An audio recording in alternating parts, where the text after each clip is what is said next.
Hello, there will be slight spoilers in this video, so apologies for that if you haven't seen the film Child's Play. Child's Play is a 1988 horror movie directed by Tom Holland. No, not that one.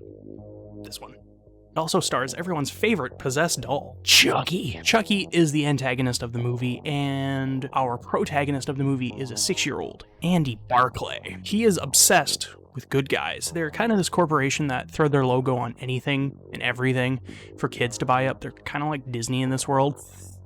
Basically, his whole being, he loves good guys. He watches their cartoons, he eats their cereal, he does everything, he even has a tool set for them. Andy's mom, Karen, isn't exactly the most financially stable, so when an opportunity arises to get her son a nice figure, she takes it, even if it's not the most legitimate source of getting a good guy doll. It's kind of a reseller at the back of her work who kind of stole it from Shootout, where a cop was chasing Charles Lee Ray, who just so happened to be Chucky, because once the cop shot him, he transported his body into the doll, as you do, right? That's how this works.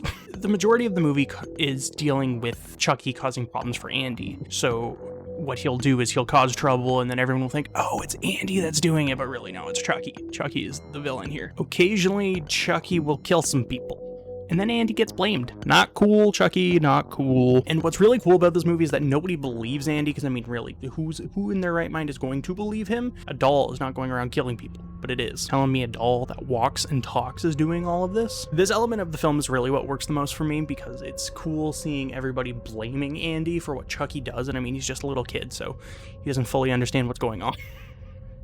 And he does, kind of, but nobody believes him. At one point in the movie, Andy actually begins lying because nobody's believing him, so he's just eliminating that process, so he's corrupting Andy. Another great thing that really worked for me in this movie was the presentation of Andy's mother. She's just a really hardworking and loving mother who just wants really what's best for her son, and she obviously didn't mean to get her son a serial killer for his birthday.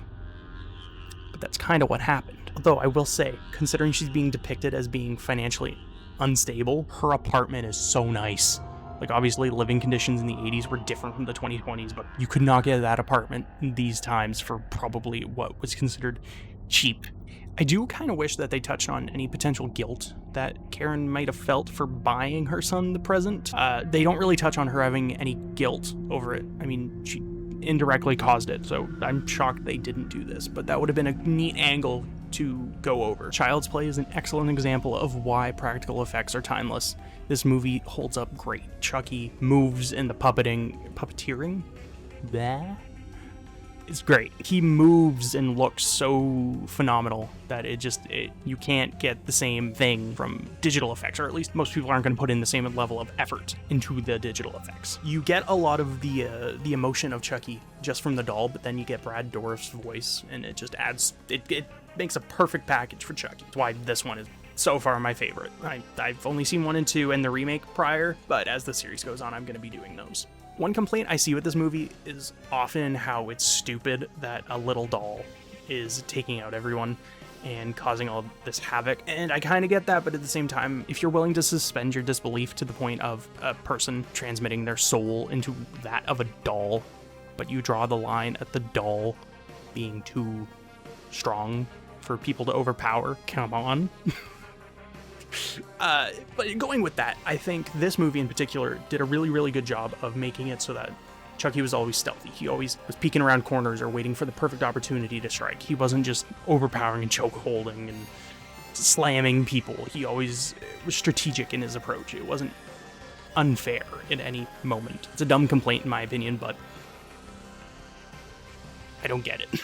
Overall, I really love Child's Play. It's been about 5 years since I saw it last, and I had seen the remake a couple times in between the two viewings, so that kind of tainted my memory of it a bit. It's really good. You really want to hate Chucky, and you really root for Andy and his mother to get out safely. You hope everything goes well for this kid, even though you know it probably won't and will never be the same again. And it all started because a mom just wanted to do something nice for her son. It's unfortunate, but a really cool movie, and I'm looking forward to doing the review on Child's Play 2, which I'm going to cheat and film right now. Thank you for watching. Do everything that YouTube likes. Likes, comments, subscribing, sharing with friends, whatever. Anyways, thank you for watching, and click the next one, or click others.